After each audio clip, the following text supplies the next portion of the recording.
So welcome to Math 150 multivariable calculus. What we're going to be doing today is we are going to be talking about applications of multivariable calculus, as well as some of the next classes that you might be covering. So what might you do in a statistics class? What might you do in a discrete math class? Give you a little bit of a sense. None of this stuff is going to be on the tests. This is meant to just try to highlight some of the ideas we've been discussing this year and give you a sense of where things are going. And I'm trying to do this by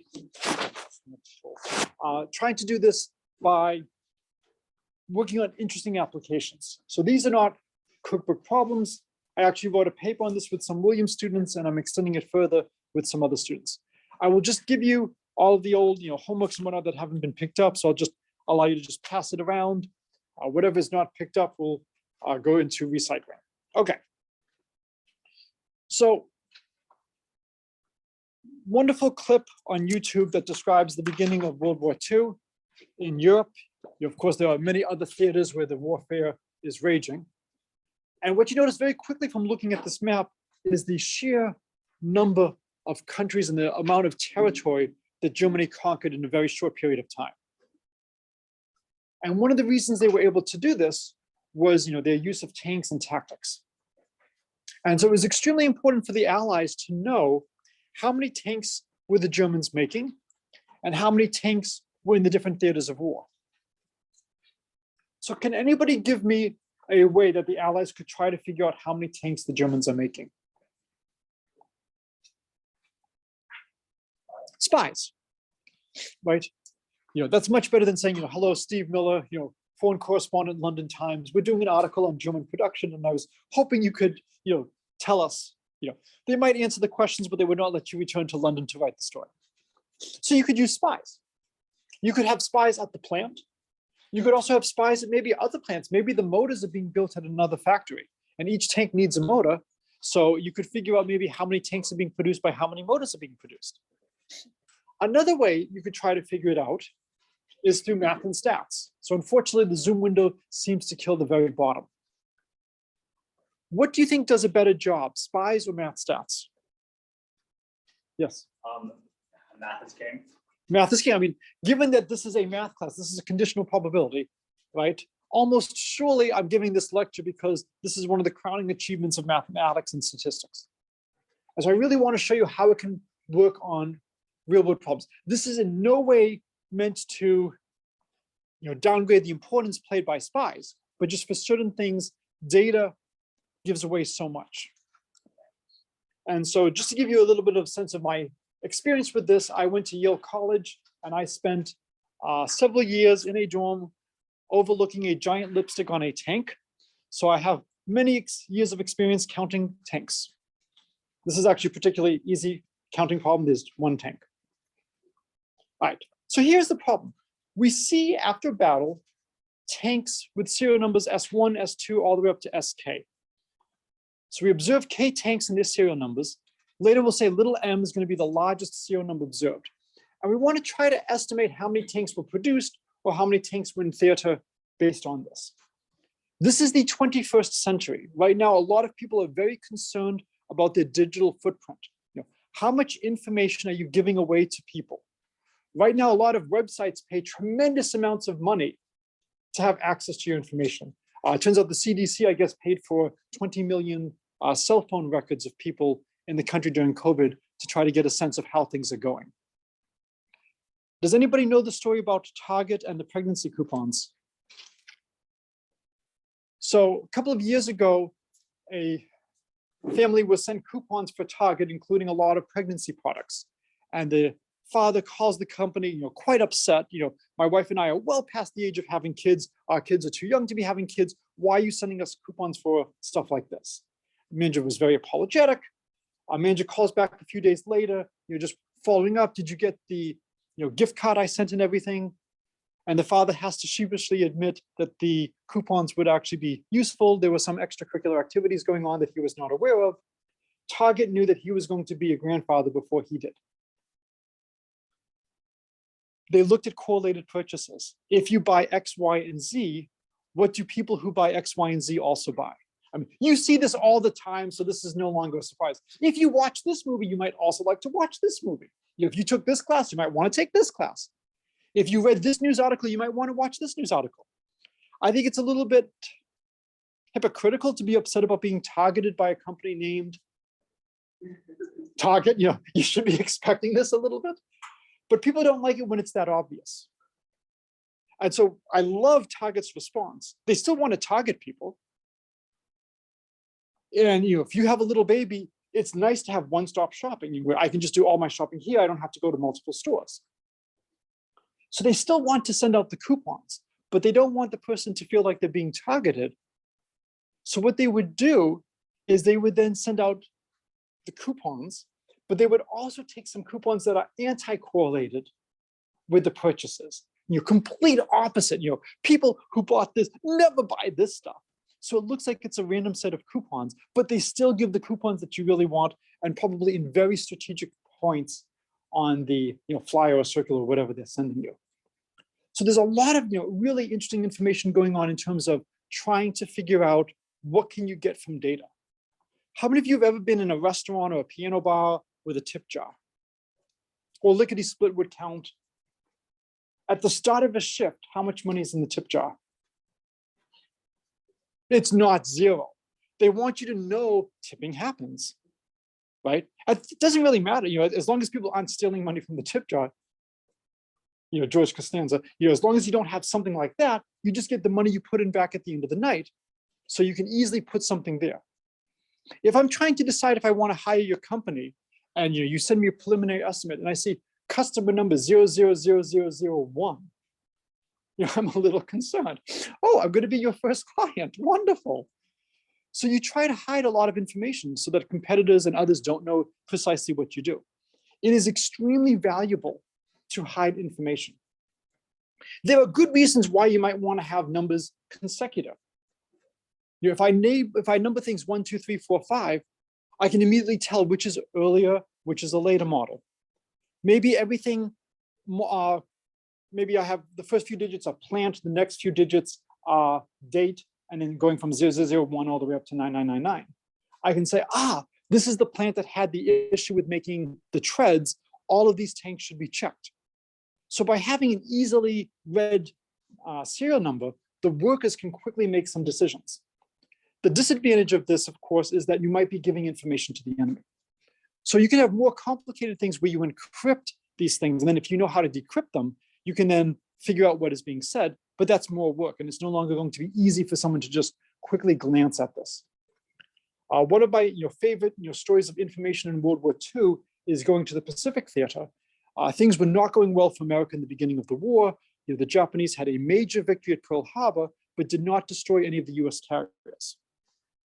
And so the next couple of battles all went for the Japanese. I think Corsi might have been a tie, but for the most part, the Americans were not winning. And then the Americans intercept a Japanese transmission that they're going to attack AF-15. And they go to Admiral Nimitz and we say, we believe AF-15 is Midway. And just dramatizing a little bit, you believe? How strong is you? Are you willing to bet the Pacific Fleet on this? What if you're wrong? What if they're attacking the West Coast? What if they're attacking Australia? If we put all of our forces there and they attack somewhere else, this is going to be devastating. Come back when you're sure.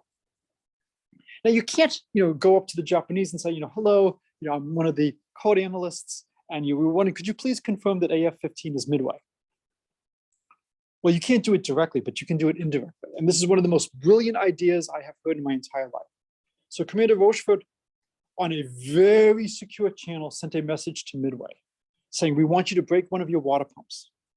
And then either in the clear or in a low priority message in a code we know the Japanese have cracked, mention among a bunch of other laundry list items that you need a new fresh water pump or you'll be out of water in 2 weeks.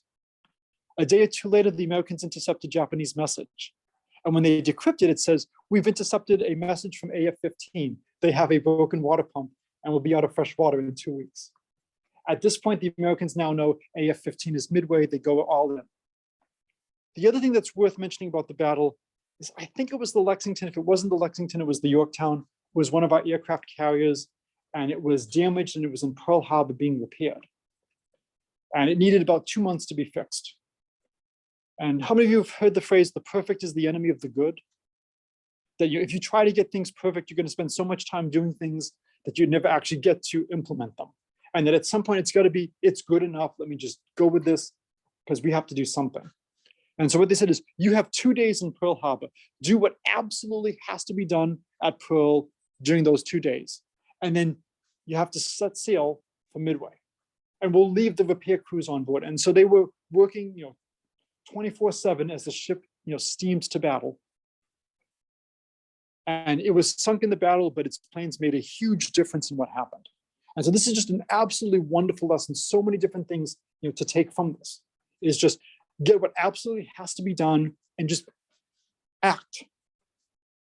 So for us, the question is, if the numbers are consecutive, starting at 1 and going up to some unknown n, can we figure out what that n is from our observations? And what kind of errors do we think we'll have? Right. So the original formulation, just being very mathematical, is the tanks are numbered 1 to capital N. We observe K, and the largest serial number we observe is M, and we want to estimate this. We often use a hat in statistics to indicate an estimate. So N hat is going to be a function of M and K. The more general version, which I did with some students here, was imagine we don't know that it starts at 1. What would we use for our estimate in that case? Okay. So there are dangers of overestimating and there are dangers of underestimating. Can anybody give me an example of either in a battle? Yes. I guess I'm overestimating that's occurred with the Confederates Mhm. in the Civil War. Yep. And because of that, they did not launch a lot of offensive, which they probably could have launched. Yes. And so one of my favorite quotes, and there's many different variants of this, Lincoln remarking, if General McClellan isn't going to use his army, I'd like to borrow it for a time. So McClellan was terrific at training his forces, not so good about actually getting them into battle. And he was always saying that Lee outnumbered me. I can't go into battle now. I need more troops. Okay, here's more troops. Great. But unfortunately, Lee's got even more troops now. I need even more troops. This is the paralysis by analysis. So one of the dangers is if you overestimate, you might not actually commit to a battle that you could win, or you might actually divert too much forces to that battle. If you think 1,000 tanks are going to be attacking Paris, okay, we're going to put 1,500 tanks to defend it. Wait, there's only 6 tanks attacking? We were fooled. You can think back to D-Day, if you're familiar with this. Does anybody know where the Allies invaded France for D-Day? Normandy. Where did we make the Germans believe we were going to invade? Calais, the shortest point. So I believe this was Operation Fortitude. They created a fake army with fake chatter and boats and everything to make the Germans believe that the invasion was going to come there. And in fact, when the battle began, the Germans kept a lot of their tank divisions in reserve because this is a feint at Normandy. The real invasion is coming at Calais. And I'm sorry for the people at home who can't see the face, but after I go, this is not a feint. This is the real battle. You've got to release the tanks. No. And it was amazing how much damage was done to the Germans by successfully convincing them that the attack was coming somewhere else. Can somebody give me? That's enough of this. Okay. There's just so many stories you can say. So what I want to do today is talk a little bit about the mathematical preliminaries. So I think we've seen a lot of them, but I want to just go over them and talk a little bit about how do you prove things. So if you continue in math, you'll eventually be taking courses like discrete math, linear algebra, real analysis, where you'll start having to prove things. And so I want to just talk a little bit about proof techniques and how you do it. I'll talk a little bit about the German tank problem, the original formulation, a little bit about the unknown starting value, which is the new formulation I did with some students here. And then in tomorrow's lecture, I guess Wednesday's lecture, I'll talk about a little bit more on the stat side, regression and conjecture. How can you use the data to come up with conjectures about what you might want to do? So again, you should all be thinking about either majoring in math and stats or just taking a bunch of classes in math and stats. If you major, you have to take all the ones we want you to do. If you just be a friend of the department, you can just take the classes that work well for you. And there's a lot of really valuable skill sets that you can cover and stuff like this. And you're happy to chat with all of you in greater detail about what you can do with majors or classes along these lines. All right, so mathematical preliminaries. Has everybody seen the factorial function? Okay, So n factorial is the number of ways to order n objects when order matters. So it's just n factorial is n minus 1 all the way down to times 3 times 2 times 1. And we set 0 factorial to equal 1. It's just convenient to say that the number of ways of doing nothing is 1. N choose k is the number of ways to choose k items from n when order matters. So think of this as choosing k people from n to serve as student council members. All council members are the same. Is anybody familiar with the Dr. Seuss story, The Sneetches? Okay, what kind of Sneetches do we have? I don't remember, I just remember reading it. Okay, what kind of Sneetches are there? There's the star-bellied Sneetches and the other ones. Oh, that's really the ones without stars. And what do we discover at the end of the book? All Sneetches are good. Doesn't matter if you have a star or not a star on your belly, but it's a big discussion for a while as to, do you have a star or do you not have a star? There's a way to prove n choose k equals n choose n minus k. You could just do the algebra and just see that the expressions are the same.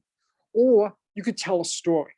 If I choose k Sneetches from n to have a star on their belly, and only those k Sneetches have stars, that's the same as choosing n minus k Sneetches to be excluded from getting a star.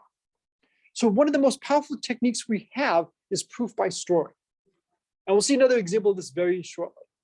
The last is the binomial theorem. We need this in calculus when we take the derivative of x to the n, x plus h to the n.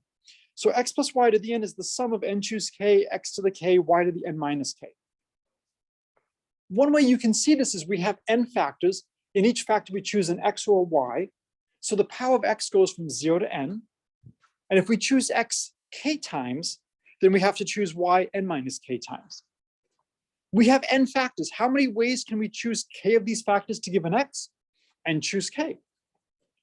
How many factors are left? There's n minus k factors left. They all have to be y's. So really, I should multiply by n minus k, choose n minus k.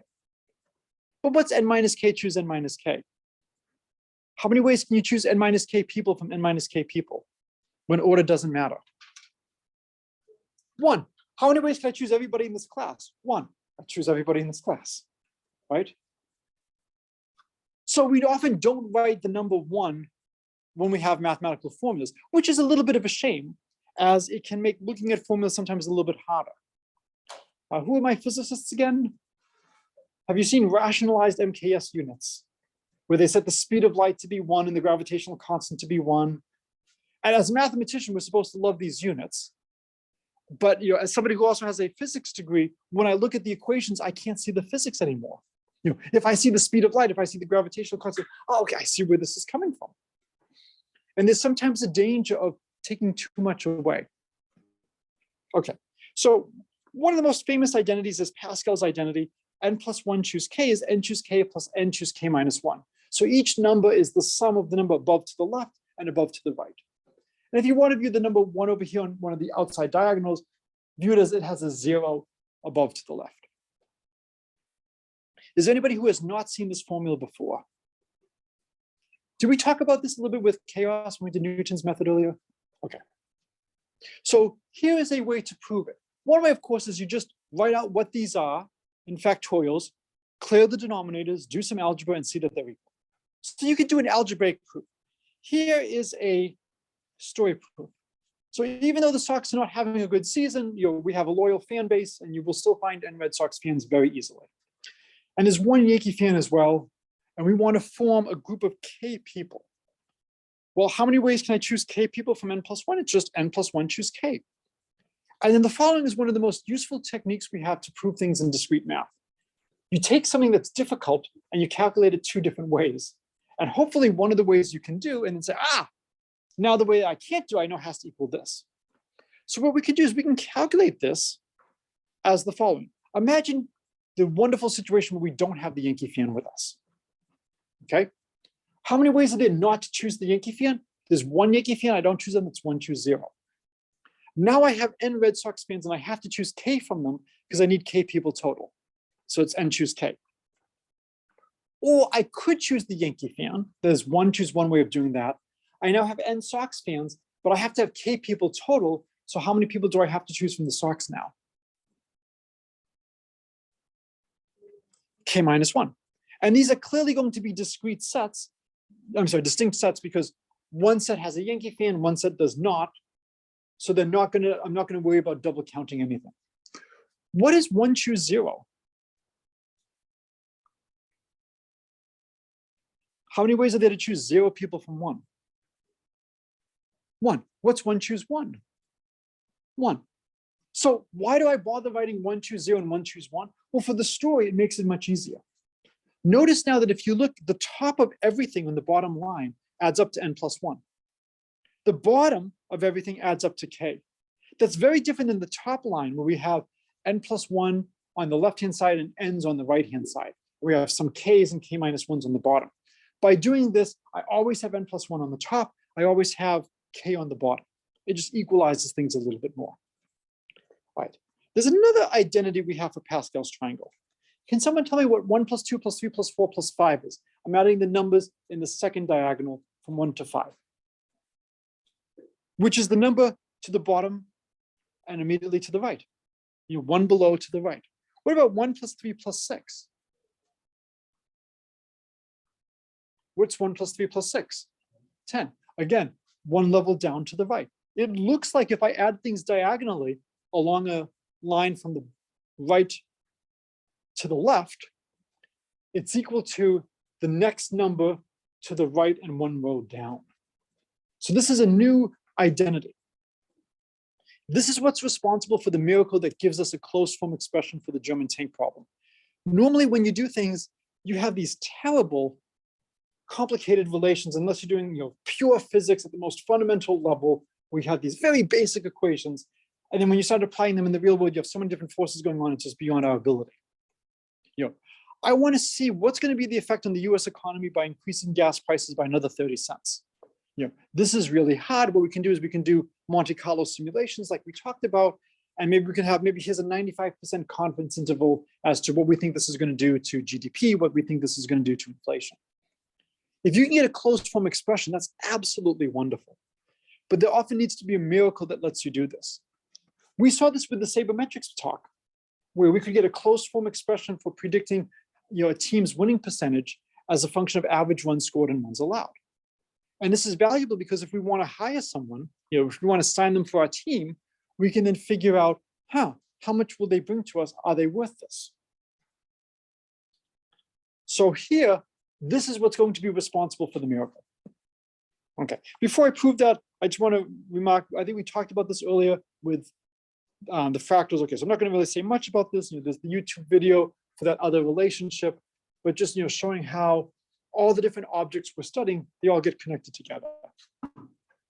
So we want to prove that m choose k, m goes from k to n, is n plus 1 choose k plus 1. So the diagonal sum is equal to the value you get one row down and to the right.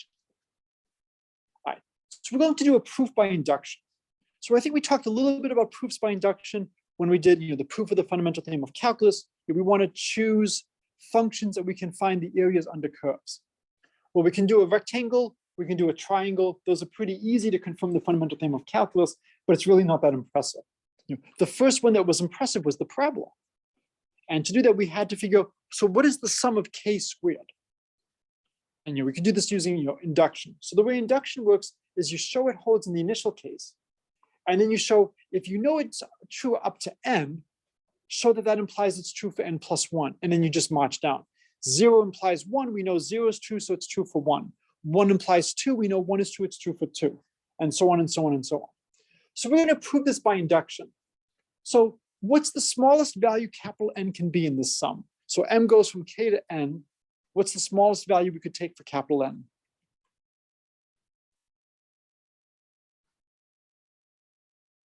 If I'm summing from 2 to n, what's the smallest I could take for my upper bound for my sum? Yeah, k. I can't sum to less than k. So if capital N equals k, then this is pretty straightforward. I have just one sum on the left, k choose k, which is 1. And I have one sum on the right, k plus 1 choose k plus 1. So we know it's true in the beginning. So now let's assume by induction that it's true up to n and show it's true for n plus 1. So there is a typo on this slide. So I'm summing m goes from k to n plus 1, So take the first terms from k to capital N, and the last term should not be n plus 1 choose n plus 1. It should be n plus 1 choose. So there's a typo. What should it be? We're taking the sum on the left. M goes from k to n plus 1. And I take all the sums up to n, and I group them together. And then the last sum that's left is when k equals n plus 1. So what should the last term be? It shouldn't be n plus 1 choose n plus 1. It should be n plus 1 choose k, right? Just bad typing. It's fixed on the next line below. So we use the induction assumption that the first sum is n plus 1 choose k plus 1. And then we add to that n plus 1 choose k, and we get n plus 2 choose k plus 1. So what's nice actually is Zoom is canceling most of the last line that gives you the justification. So what is the justification? Why does n plus 1 choose k plus 1 plus n plus 1 choose k equal n plus 2 choose k plus 1? We've seen that earlier today. Why is that true?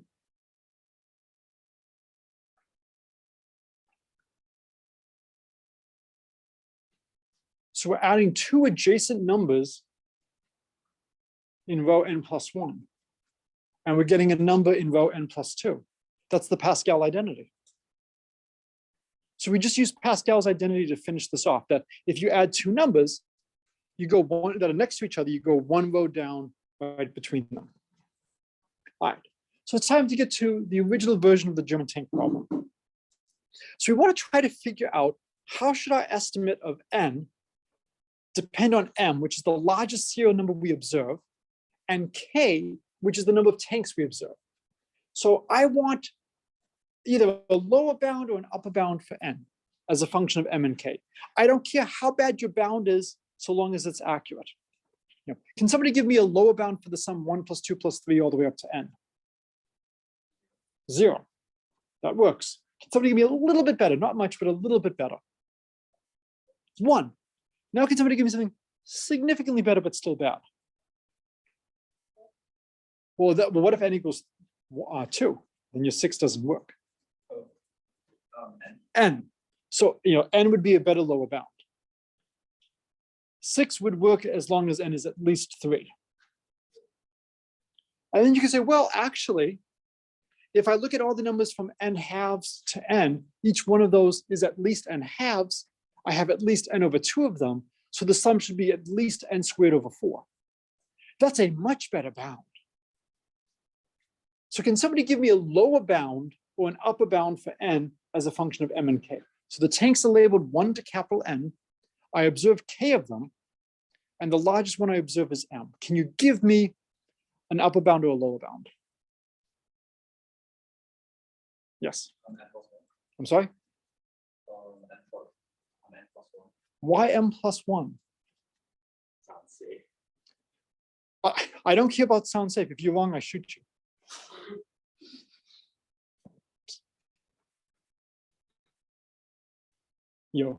Maybe you happen to observe the largest serial number. So you have to be 100% sure that this will be a lower bound or an upper bound. So m plus 1 doesn't work. You're close. You observe k tanks. The largest serial number is m. The tanks are labeled 1 to n.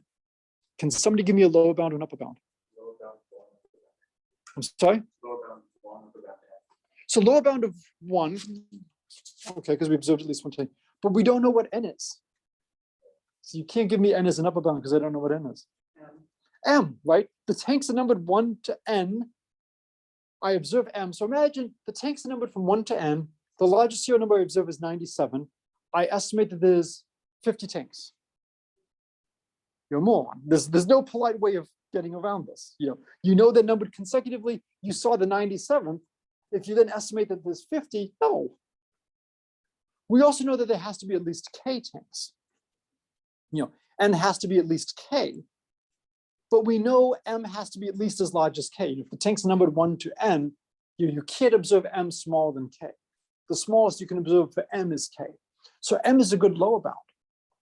We have no upper bound.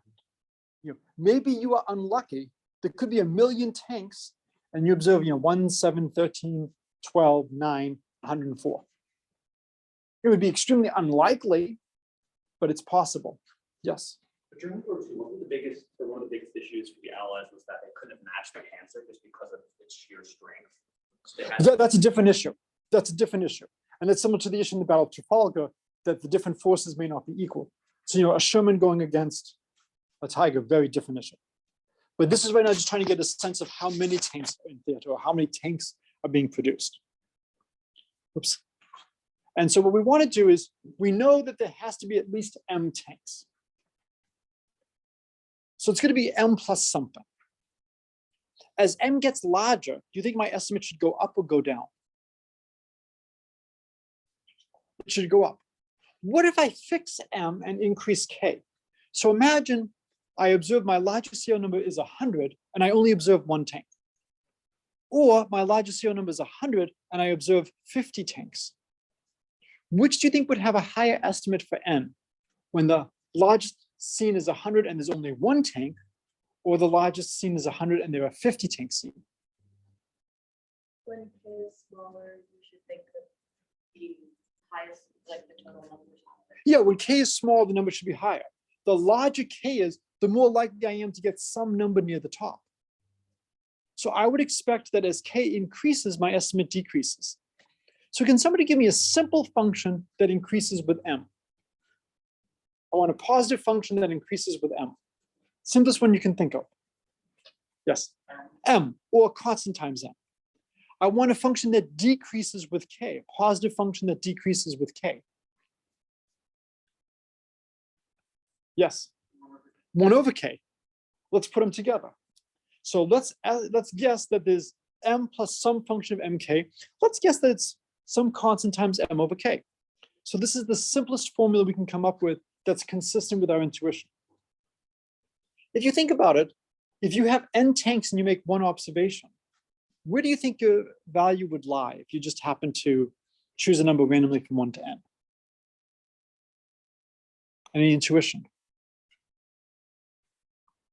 So if K equals 1 and you observe a value of 100, what might you guess for the number of tanks? Yes, 200. I've got some number from 1 to N. Probably do it around the middle.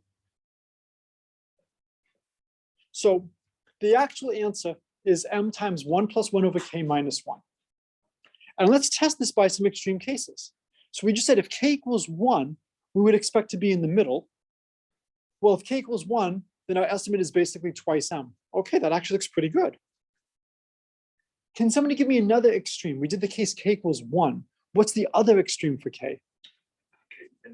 Well, we can't do infinity. What's the largest K could be? M. I'm sorry? M. Not M, because M is the serial number we observe. What's the largest K could be? N, right? There are N tanks. You can't observe more than N tanks. So imagine K equals N. Well, if K equals N, we've observed every tank. If we observed every tank, what is little m going to be if we observe every tank? It'll just be N. So if you plug in N for M and K, you get N times 1 plus 1 over N minus 1. You get N plus 1 minus 1 is just N. This formula passes the smell test. It's reasonable when K equals 1. It's reasonable when K equals N. This does not mean that the formula is correct. It just means that it's reasonable. Okay, and so these are just the different sanity checks. So what we need to do now is we need to actually calculate what is the probability that the largest serial number we observe will be little m. Well, let's think about this. Is it possible that we could observe the largest serial number to be less than K? So we observe K tanks labeled from 1 to N. So maybe we observe 10 tanks and the largest serial number we observe is 3. Does that make sense? No, what does M have to be? It has to be at least K. Similarly, M can't be larger than N. We're not going to observe a serial number larger than the largest one in theater. So we only have to find the probabilities between K and N. So in probability, we often use capital letters for random variables, and we use lowercase letters for the values.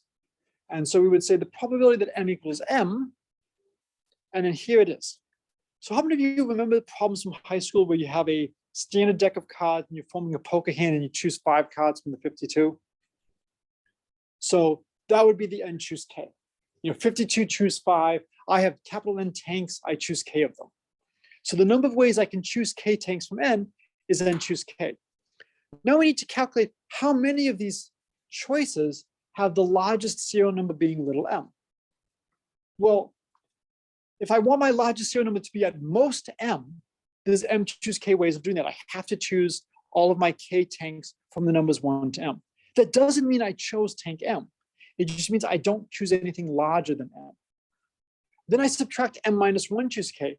That's all the ways that I can choose k tanks where the largest serial number is at most m minus 1. So if I look at the difference, it's going to be just those sets of k tanks where I happen to have m. And then I can use the Pascal identity to say that this is m minus 1 choose k minus 1.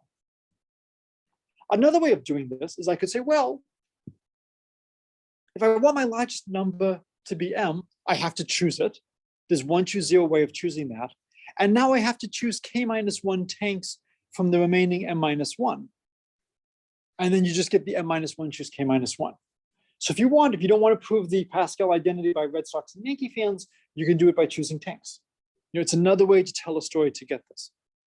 So this gives us the probability. And as a nice exercise, this does sum to 1. The probability of something happening has to be 1. Okay, so this is just the math speak of the proof. So now the next concept we want is expected value. If you've ever been in a class where all work is not weighted equally like this one, you've done expected values. Final is 45%, midterm is 40%, et cetera, et cetera, et cetera. You multiply each component by that weight.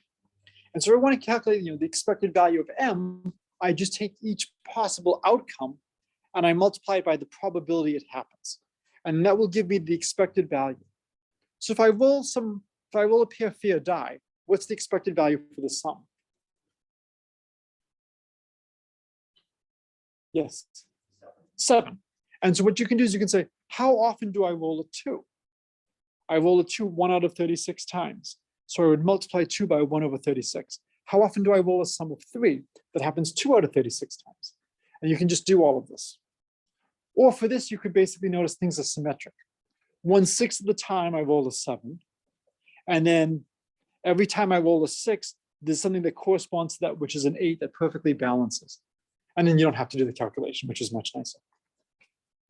So this is the expected value.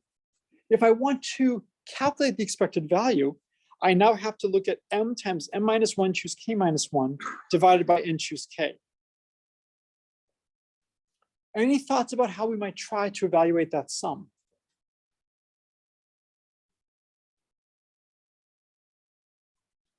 What could we do?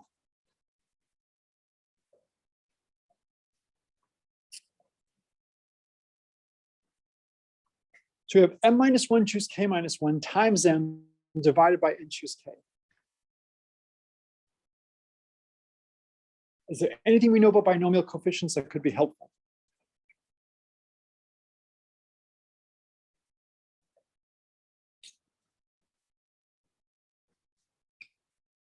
So what is that? Can someone tell me what is m minus 1 choose k minus 1? What is that?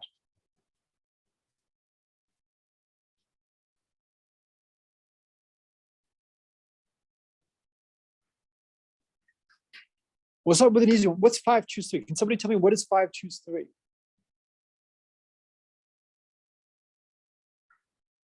In terms of factorials, what is 5 choose 3?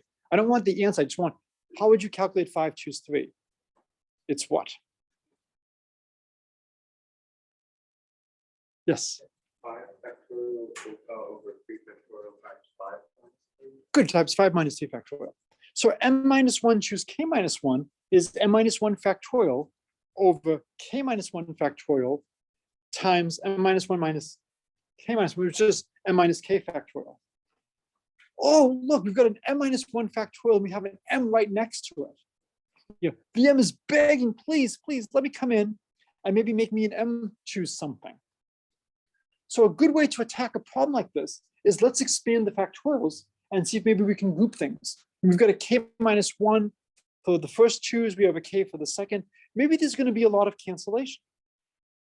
So the idea is when you have something to do, try something. What can I try? I know what the binomial coefficients are. Let me put that in and see if that helps. So I write n minus 1, choose k minus 1. I expand that out. I expand out n choose k. And we notice a lot of things, start to cancel. And so I have the m times n minus 1 factorial that becomes an m factorial. If you're looking at things, I could have a k factorial and the k minus 1 factorial. I could have a lot of cancellation, and that could just give me a factor of k. But because I have an m minus k down, you can see that this is looking a lot like m factorial, k factorial, m minus k factorial. Oh, that's just m choose k. I don't want to cancel my k factorial with the k minus 1 factorial and just give me a k. What I want to do instead is I want to multiply by k over k, keep that k factorial so that I have an m choose k. So again, a lot of this is trying to figure out how do you do the algebra to get to something nice. It is very different nowadays than when I was learning. I am old enough that I can still remember where I was the day somebody told me about this new site called Google, or this new search engine called Google. In the old days, you would have to go to a book and try to look up formulas. Now, all you have to do is remember, oh, wait a minute. I need an identity involving binomial coefficients. How could you find identities involving binomial coefficients? What could you do? Google, search identities involving binomial coefficients and see what comes up. There's a website called the Online Encyclopedia of Integer Sequences. You put in sequences of integers and it will tell you all the sequences it knows that starts off with those numbers. And it will tell you all the papers, all the properties it knows about them. You just need enough now to start the search. I will be very careful what I say right now. My son is taking the BC Calculus AP exam today, and I have looked very extensively at the problems that they're asking and the techniques that they are requiring students to know. And just comparing that with what is done professionally and what is done in later classes. So how many of you took the AP exam? Questions on radial integration? What do we actually use now? And so much of what we do now, well, we have computers that do this. So now there's a good part of the AP exam where use a calculator to do stuff like this. And you don't need to actually be able to do the problems. You need to know enough to set up to use the stuff that's doing that, which for the most part is a good thing. And so here you need to know enough so that you can recognize, how can I search for what I might need? What kind of binomial identities are there? So now I'm going to get an m choose k, and then just pull out everything that doesn't depend on m.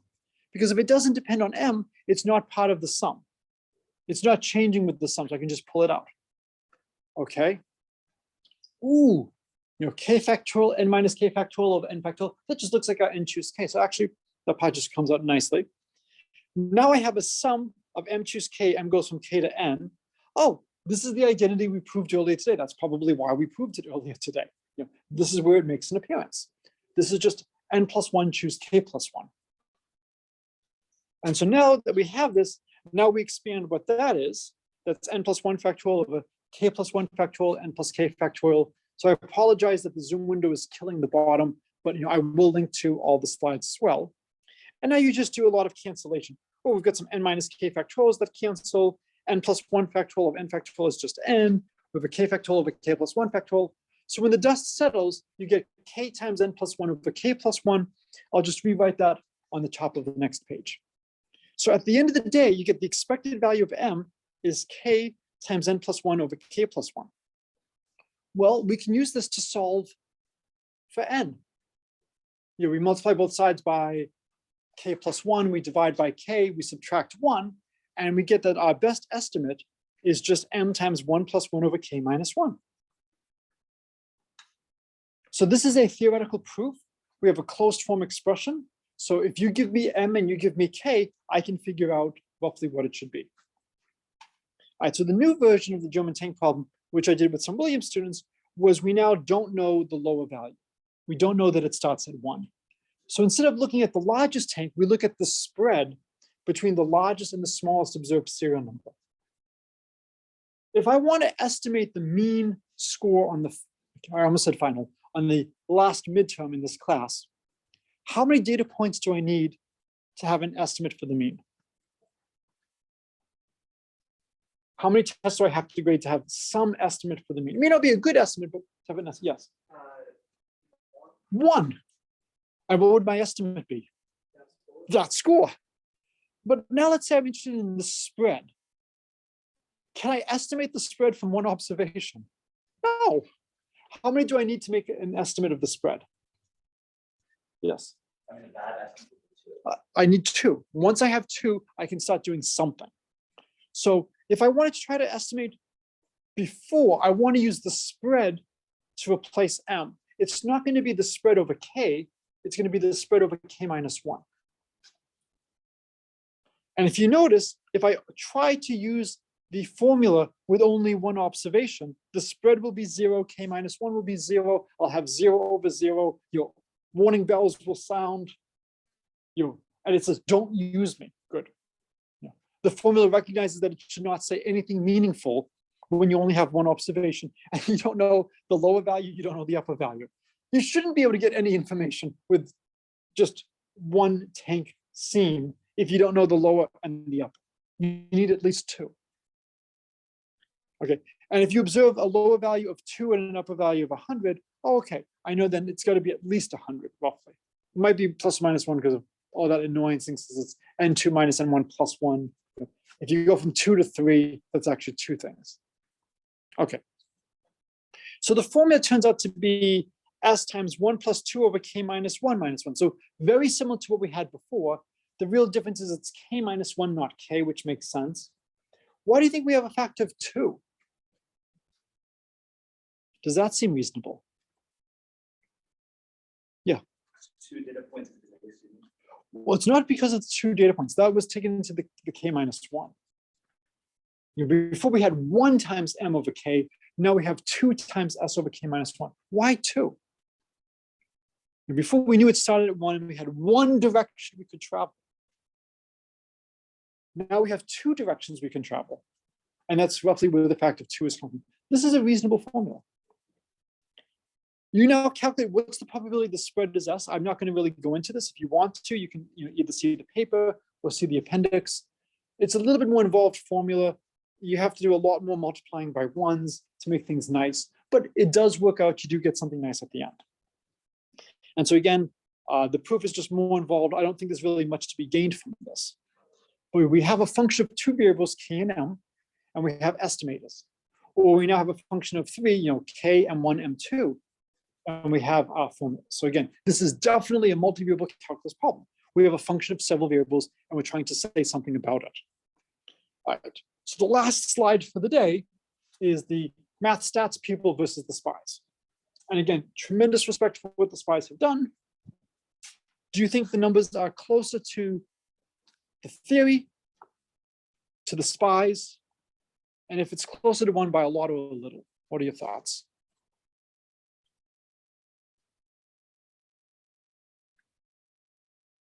Yes. We just guess that it's much closer to the.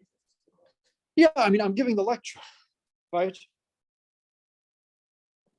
So the values are absolutely amazing. After the war, you could actually see what the production values were.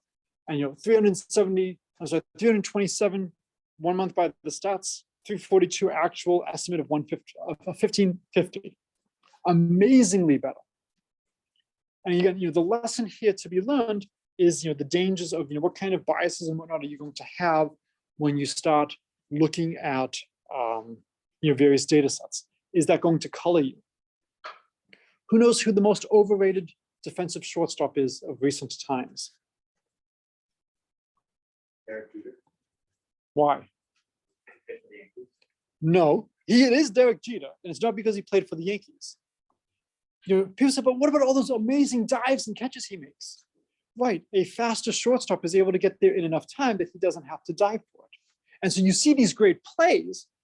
Well, the better shortstop makes it look routine. And so your eyes can easily mislead you in terms of what's going on. And so you want to be very careful whenever you look at stuff like this in terms of what kind of biases am I factoring in what I'm doing? Yes. So this really goes into, I guess, the best basketball player. It's not the one who like having the best points. It's one of the most consistent. For many things, yes. All right, so it is time to stop for today. We'll do the stats part in the next class. So have a good day.